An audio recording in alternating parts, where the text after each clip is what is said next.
منہ ڈھانپ کر جا، کسی کو علم نہیں ہونا چاہیے کہ تو آئی تھی۔ اسلام آباد پہنچتے ہی مجھے فون کرنا اور اپنا خیال رکھنا، تیری ماں مجبور ہے اس وقت، بس اسی لیے تیرا ساتھ نہیں دے سکتی۔ ان کے لرزتے ہوئے آنسو ہانیہ کی روح کو تڑپا رہے تھے۔ وہ اپنی ماں کے گلے رکھ کر الوداع لیتی ہے۔ راستے میں اسے اوکاشا کے پیسے لوٹانے کا خیال آتا ہے۔ وہ ٹیکسی ڈرائیور سے کہہ کر اوکاشا کے ہوٹل کی جانب گاڑی مڑوا لیتی ہے۔ سوری میم، آپ سر سے بغیر اپائنٹمنٹ کے نہیں مل سکتے۔ ریسیپشن پر بیٹھی ہوئی لڑکی اسے صاف انکار کر دیتی ہے۔ پر مجھے ان سے صرف 2 منٹ کا کام ہے، آپ ان سے کہیں کہ ہانیہ، وہ کہتے کہتے رکی۔ اسے یاد آیا اوکاشا تو اس کے نام سے ہی واقف نہیں۔ ان سے کہیں کہ ان کی وائف آئی ہے۔ ریسیپشن پر بیٹھی ہوئی لڑکی، پاس کھڑا چوکیدار، وہاں سے گزرتا ہوا ہوٹل کا اسٹاف، سب اس کی جانب حیرت سے دیکھنے لگے۔ وہ ایک لمحے میں سب کی نگاہوں کا مرکز بن گئی تھی۔ آپ سر کی وائف ہیں؟ سوری میم، ہمیں تو پتہ ہی نہیں تھا کہ اوکاشا سر شادی شدہ ہیں۔ اب چلے۔ ہانیہ اس قدر خوبصورت تھی کہ سادے شلوار قمیض، بلیک رنگ کی بڑی سی چادر میں بھی کسی اور سے کم معلوم نہیں ہو رہی تھی، اس لیے اس کی بات پر شک کرنے کا سوال ہی نہیں اٹھتا تھا۔ ریسیپشن پر بیٹھی ہوئی لڑکی نے مسکراتے ہوئے اسے اندر جانے کی اجازت دے دی۔ وہ ایک گہرا سانس لیتے ہوئے اوکاشا کے آفس میں چلی آئی تھی۔ مجھے نہیں پتا تھا سر اوکاشا شادی شدہ ہیں، ایک اسٹاف ممبر دوسری کے کان میں آہستگی سے بولی۔ ہاں یار، مجھے بھی کہاں پتا تھا اتنا ہینڈسم لڑکا شادی شدہ نکل آیا، میرے تو سارے ارمان ہی مر گئے۔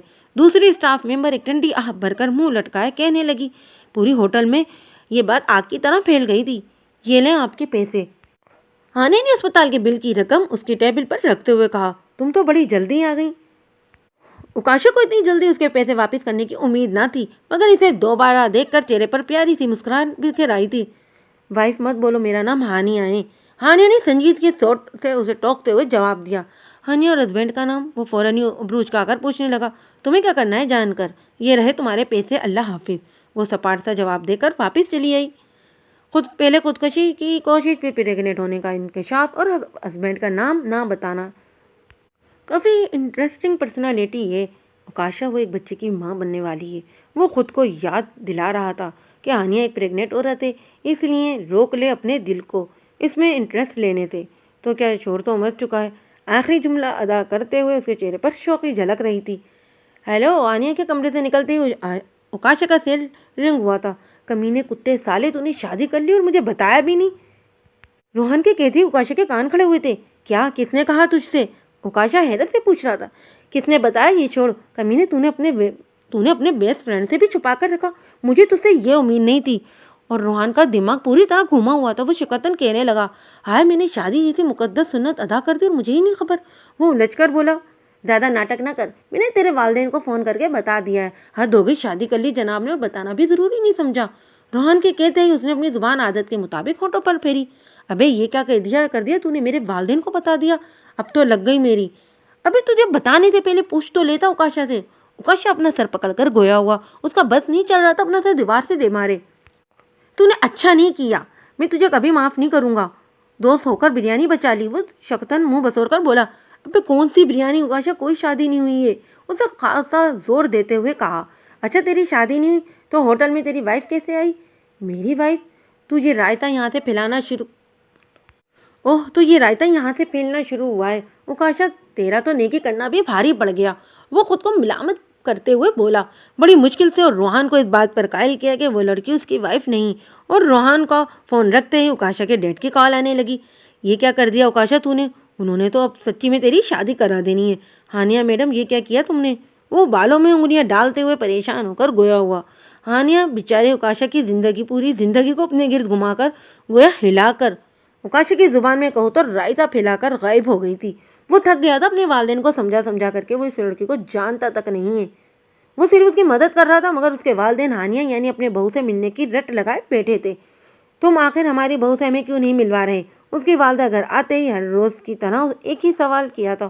اوف، سانس تو لینے دے بندے کو۔ وہ صوفے پر گرتے ہوئے تھکن سے چور لہجے میں کہنے لگا، اگر وہ الگ رہنا چاہتی ہے تو بے شک رہے، پر کم سے کم ہم سے اسے ملوا تو دو۔ ظاہرہ بیگم اس کے پاس آ کر لچکدار آواز میں گویا ہوئی، ارے میری ماں، کتنی بار کہوں، وہ تمہاری بہو نہیں ہے۔ جب اوکاشا کی اس سے شادی ہو جائے گی تب بنے گی وہ تمہاری بہو۔ وہ جھنجھلا کر کہتا ہوا کھڑا ہو گیا تھا۔ اگر تمہاری بیوی نہیں ہے تو پھر تم نے خود کو اس کی وائف کیوں بتایا تھا؟ عشا نے خود اپنی آنکھوں سے دیکھا تمہیں اسپتال میں تمہاری وائف کے ساتھ۔ تم کیوں کر رہے ہو تمہارے ساتھ ایسا؟ کیوں نہیں ملاتے ہماری بہو سے ہمیں؟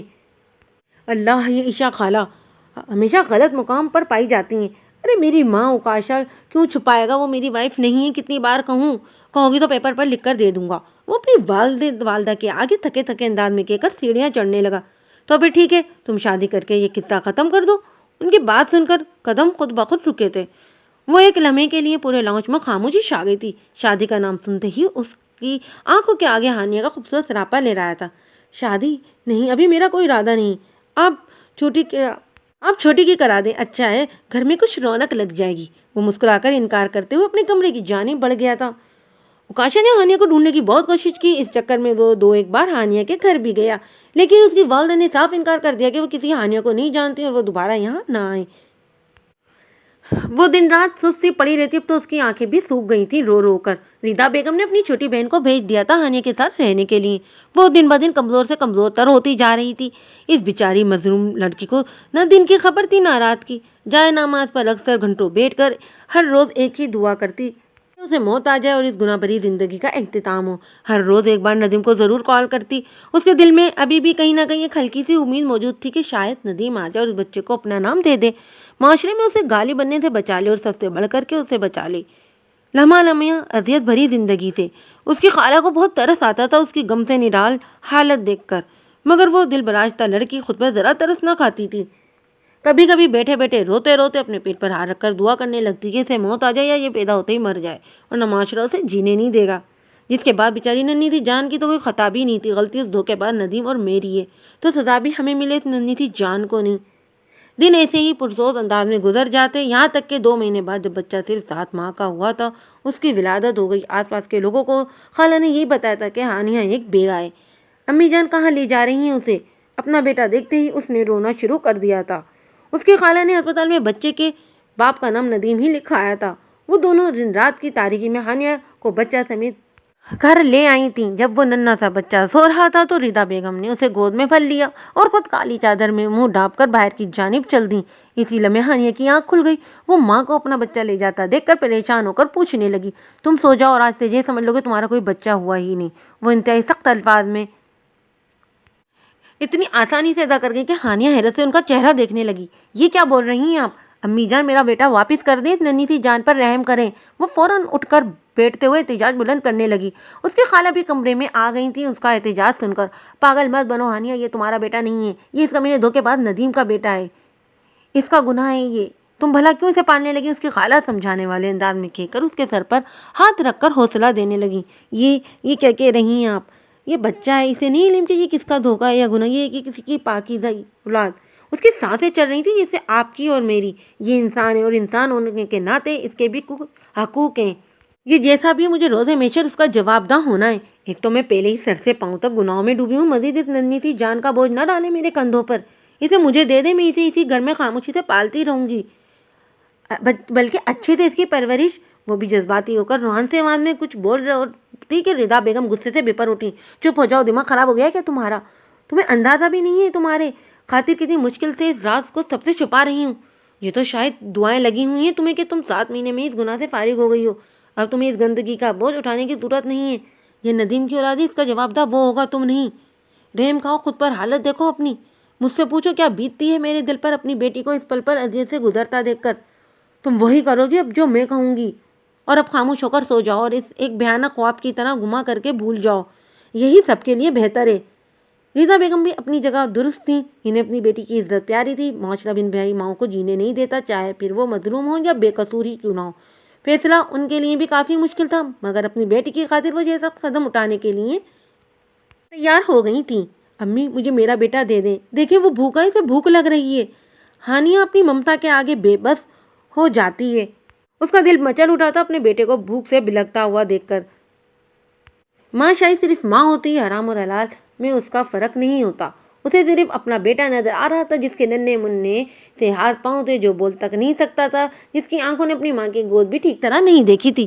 وہ تڑپ تڑپ کر منت سماجت کرنے لگی، امی میرے بچے کو نہ لے کر جائیں، وہ بھوکا ہے۔ بچے کی رونے کی آوازیں سن کر اس کا دل دہلا رہی تھی۔ وہ اٹھ کر بھاگتی ہوئی اپنا بچہ لینے آ گئی۔ خود کو سنبھالو، یہ تمہارا نہیں ہے، یہ ندیم کا، یہ اس کا گناہ ہے۔ اسے کیوں پال کر اپنی زندگی تباہ کرو گی بے وقوف لڑکی؟ تمہیں تو اس کے چہرے سے بھی نفرت ہونی چاہیے، کیونکہ اس کا باپ دھوکہ دے کر تمہاری پوری زندگی تباہ کر کے چلا گیا ہے۔ تمہارے سارے خواب جن کے لیے تم جیتی تھی سب چکنا چور کر دی ہیں اس نے۔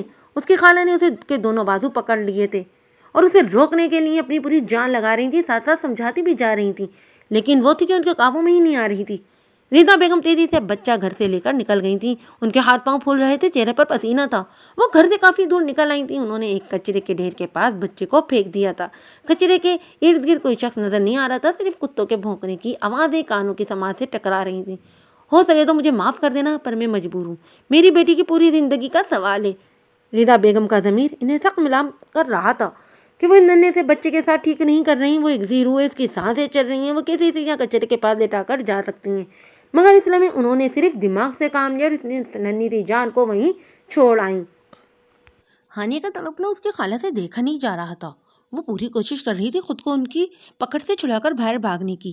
اگلے لمحے جب اپنی ماں کو خالی ہاتھ کمرے میں آتا دیکھا تو بلک کر پوچھنے لگی، میرا بیٹا کہاں ہے امی جان، میرا بیٹا کہاں ہے؟ اس ننھی سی جان کو کہاں چھوڑ کر آئی ہیں آپ؟ اس کی خالہ نے اپنی پکڑ ڈھیلی چھوڑ دی، اپنی بہن کو خالی ہاتھ واپس دیکھ کر۔ پکڑ ڈھیلی ہوتے ہی وہ تیزی سے ریتا بیگم کی جانب لپکی، ان کے خالی ہاتھ دیکھتے ہوئے تڑپ کر بولنے لگی۔ وہ ایک ماں تھی جو بلک بلک کر رو رہی تھی اپنی اولاد کے لیے، جس کا رونا دیکھا نہیں جاتا تھا ان دونوں خواتین سے۔ امی آپ نے ٹھیک نہیں کیا، ندیم اور میرے گناہ کی سزا اس ننھی سی جان کو دیے، اس کا کیا قصور ہے اس سب میں؟ وہ ایک زیرو ہے امی، اسی کا خیال کر لیتی۔ آپ میں اپنے بیٹے کو روزے مشر کیا منہ دکھاؤں گی؟ جب وہ میرا دامن پکڑ کر پوچھے گا ماں میرا کیا قصور تھا، تب کیا جواب دوں گی میں اسے؟ ہائے میرا بیٹا، یا اللہ میں گنہگار ہوں، سیاہ کار ہوں، بدکار ہوں، سر سے پاؤں تک ناپاک ہوں، مگر میرا بچہ بے قصور ہے مالک۔ اس کا فقط قصور اتنا ہے کہ وہ اس گنہگار ہانیہ کا بیٹا ہے۔ یا میرے مالک میرے بیٹے کو اپنے حفظ و پناہ میں رکھ، میں اسے تیری امان میں دیتی ہوں۔ بے شک تو سب سے بڑا محافظ ہے۔ وہ سود و گداز سے نڈھال زمین پر گر کر اپنے خدا سے مدد کی طالب تھی۔ ہاں یا تمہاری عقل پر پتھر پڑ گئے ہیں؟ ارے گناہ تھا وہ حرام کی اولاد، اس کے لیے دعائیں کیوں کر رہی ہو؟ اس کی خالہ نے زمین سے اٹھا کر اس کے آنسو پوچھتے ہوئے بیڈ پر لا کر بٹھایا تھا اور ایک بار پھر اسے سمجھانے کی کوشش کر رہی تھی۔ حرام؟ انسان کیسے حرام ہو سکتا ہے خالہ؟ آپ یہ کیوں نہیں سوچتے کہ وہ ایک زیرو ہے؟ اس کے حرام ہونے کے باوجود شریعت 120 دن کے بعد یعنی اس میں روح آنے کے بعد ابورشن کی اجازت نہیں دیتی۔ اگر تم 120 دن کے بعد ابورشن کرواتے ہو تو یہ ایک قتل ہے۔ آپ سمجھتی ہیں اس نازک ایک بات کا مطلب؟ اگر شریعت چاہتی تو کہہ دیتی کہ یہ حرام کی اولاد ہے، 9 ماہ کا بھی ہو جائے تو مار دو، مگر ایسا حکم نہیں دیا۔ جانتی ہیں کیوں؟ کیونکہ وہ ایک زیرو ہے، ایک انسان، آپ کی اور میری طرح۔ کیا آپ نے کبھی کسی مسجد کے باہر پڑھا ہے کہ یہاں کوئی حرام کی اولاد داخل نہیں ہو سکتی؟ کیا آپ نے سنا ہے کہ اسلام نے قید لگائی کہ حرام کا بچہ مسلمان کا نہیں ہو سکتا، وہ نماز نہیں پڑھ سکتا، وہ قرآن نہیں پڑھ سکتا، یا وہ مسجد میں 5 جگہ پر داخل نہیں ہو سکتا؟ پھر ہانیہ اپنی خالہ کا چہرہ دیکھنے لگی جو اسلام میں شرم ساری سے جھکتا جا رہا تھا، ان کے پاس کسی سوال کا جواب جو نہیں تھا۔ یہ دیکھ کر وہ ایک لمحے کے لیے تنزیہ مسکرا دی۔ نہیں، ایسا کبھی نہیں سنا ہوگا آپ نے، کیونکہ وہ ایک زیرو ہے، ایک انسان۔ روزے میشر مجھے جواب دہ ہونا ہے اس ننھی سی جان کا۔ یہ کیوں نہیں سمجھ رہی ہیں آپ لوگ؟ معاشرے کے ڈر سے میرے زندہ بچے کو نہ جانے کہاں پھینک آئی ہیں آپ لوگ۔ ہائے اللہ میرا بیٹا، بس اتنا کہنا تھا کہ وہ تڑپ تڑپ پر بیڈ پر بے جان گڑیا کی مانت گری۔ ریتا بیگم خود تو بدھ بنی اپنے خالی ہاتھ تک رہی تھیں، انہیں ابھی بھی اپنی ثقافت بھرے عمل پر یقین نہیں آ رہا تھا۔ وہ بار بار دل سے خود سے پوچھتی، کیا واقعی وہ ایک ننھی سی جان کو کچرے کے پاس سنسان علاقے میں جانوروں کے بیچ چھوڑ آئی ہیں؟ پھر خود کو ہی دلاسا دیتی کہ انہوں نے کچھ غلط نہیں کیا ہے۔ اگر بچہ ہانیہ کے پاس رہتا تو خاندان اور معاشرہ ان کی بیٹی کو زندہ درگور کر دیتا۔ وہ لاکھ خود کو دلائل دے رہی تھی کہ ان کا فعل غلط نہیں تھا، اس کے باوجود ان کا ضمیر سخت ملامت کر رہا تھا، جس کے سبب وہ ہانیہ کی طرف نظر نہیں اٹھا پا رہی تھیں۔ ریتا آپا دیکھیں، یہ بے ہوش ہو گئی ہے، اس کی خالہ چیختی ہوئی ریتا بیگم کو بلانے لگی۔ ان کی آواز پر وہ حواسوں میں لوٹی اور تیزی سے ہانیہ کی جانب لپکی۔ ماں کی دعا تھی، وہ بھی دل سے نکلی۔ ماں کی دعا تو عرش کو ہلا دے، اس بچے کو بھلا کوئی نقصان کیسے پہنچا سکتا تھا جب اس کے ارد گرد اس کی بے بس ماں کی دعا کا حصار بندھا ہوا تھا۔ پاپا واش روم، 3 سالہ بچہ اپنے والد کو دیکھ کر کہنے لگا، جو اس وقت کار ڈرائیو کر رہے تھے، اسے واش روم جانا ہے، جلدی کرو۔ بچے کے والدہ نے اپنے شوہر کو دیکھ کر پریشان صورت بولی، ارے بھائی صبر کرو، ایک تو میں غلط راستے پر آ گیا ہوں، اوپر سے تم شور مچا رہی ہو، کتنی بار کہا ہے پیمپر باندھا کرو اسے، کہیں جانے سے پہلے پر سنتی کب ہو تم میری؟ وہ راستہ بھٹک گئے تھے، اسی لیے آگے کی جانب جھکتے ہوئے جھنجھلا کر جواب دینے لگے، اس میں میری کیا غلطی ہے؟ تمہارا بیٹا پہنتا ہی نہیں ہے، رونا دھونا مچا دیتا ہے۔ اگر یقین نہ ہے تو کبھی خود ٹرائی کرو پہنا کر، جب دیکھو مجھ پر غصہ کرتے ہوتے رہتے ہیں۔ بچے کی والدہ فوراً ہی کمر پر ہاتھ ٹیکا کر جوابی کارروائی کرنے لگی، پاپا واش روم۔